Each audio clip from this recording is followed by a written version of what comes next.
नमस्कार,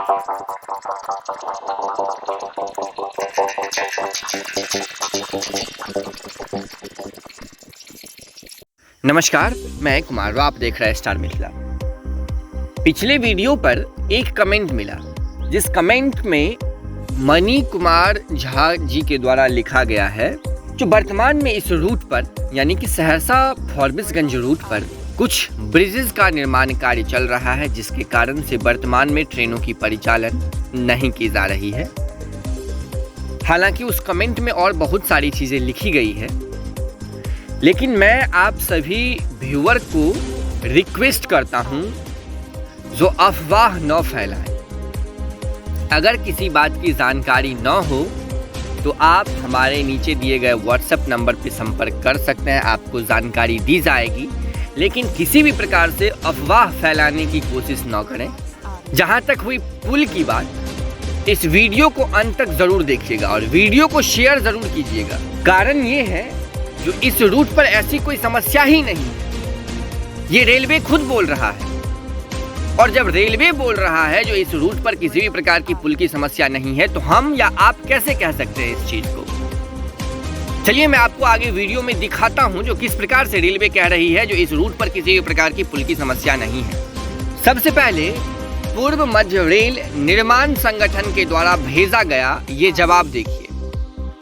जवाब का तिथि देख लीजिए, 27/7/2023। अगर आपको इस वीडियो में दिखाए गए सारे कागजात चाहिए तो आप हमें व्हाट्सएप कर सकते हैं। आपको इस जवाब का लिंक भेज दिया जाएगा, आप वहां से डाउनलोड कर सकते हैं। इस रूट पर किस प्रकार की खेल चल रही है वो हम आपको इस वीडियो में दिखा रहे हैं। सरायगढ़ से फॉरबिसगंज खंड का सीआरएस विभिन्न चरणों में पूरा किया गया है। अंतिम सीआरएस जनवरी 2023 में किया गया तथा यह खंड ट्रेनों का परिचालन के लिए तैयार है। आवश्यकता अनुसार ट्रेनों का परिचालन किया जा सकता है। वर्तमान में डेमू ट्रेन का परिचालन भी सरायगढ़ से ललित ग्राम खंड में हो रहा है। ललित ग्राम से फॉरबिसगंज खंड भी ट्रेन परिचालन हेतु फिट है। ये जवाब पूर्व मध्य रेल के निर्माण संगठन के द्वारा भेजा गया है 27/7/2023 को। सरायगढ़ से फॉरबिसगंज खंड आमान परिवर्तन का कार्य सीआरएस विभिन्न चरणों में पूरा किया गया है। ये पत्र आपको जो मिला है वो 21/8/2023 को, शायद आज से 8-9 दिन पहले। अंतिम सीआरएस जनवरी 2023 में किया गया तथा यह खंड ट्रेनों का परिचालन के लिए तैयार है। वर्तमान में डेमू ट्रेन का परिचालन भी हो रहा है। सरायगढ़ फॉरबिसगंज खंड के बीच ट्रेनों की परिचालन से संबंधित जानकारी मंडल के परिचालन विभाग से प्राप्त किया जा सकता है।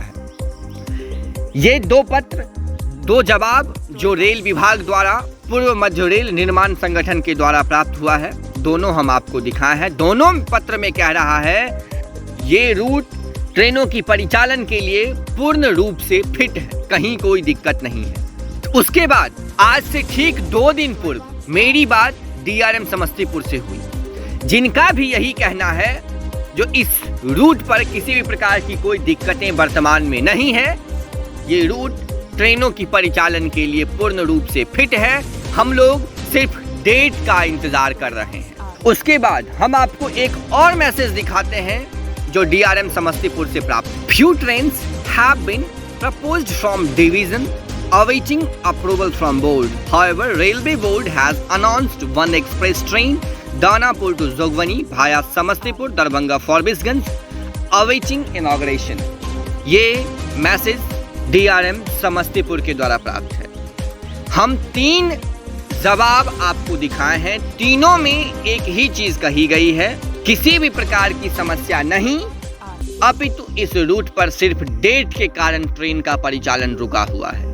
जब रेलवे खुद कह रही है इस रूट पर किसी भी प्रकार के ब्रिज की समस्या नहीं है, तो हम ये कैसे कह सकते हैं जो ब्रिज के कारण ट्रेनों की परिचालन रुकी हुई है? किस आधार पर हम ऐसा कह सकते हैं? अभी इस रूट पर राजनीति के कारण सिर्फ ट्रेन लटकी पड़ी है और जो वर्तमान की केंद्र की सरकार कर रही है, सिर्फ एक डेट के कारण आज इस रूट पर स्वीकृत कई सारी ऐसी ट्रेनें लटकी पड़ी हुई है। उम्मीद है अगले आने वाले कुछ महीनों में इस रूट पर ट्रेन की परिचालन शुरू हो जाएगी, जब हमारी केंद्र की सरकार कुंभकर्णीय निद्रा से जगेगी। जुड़े रहे आप स्टार मिथिला से। हम बहुत जल्द अगली तस्वीर के साथ हाजिर होंगे, जो अपने क्षेत्र मिथिला से होगा। धन्यवाद। आप देख रहे हैं स्टार मिथिला।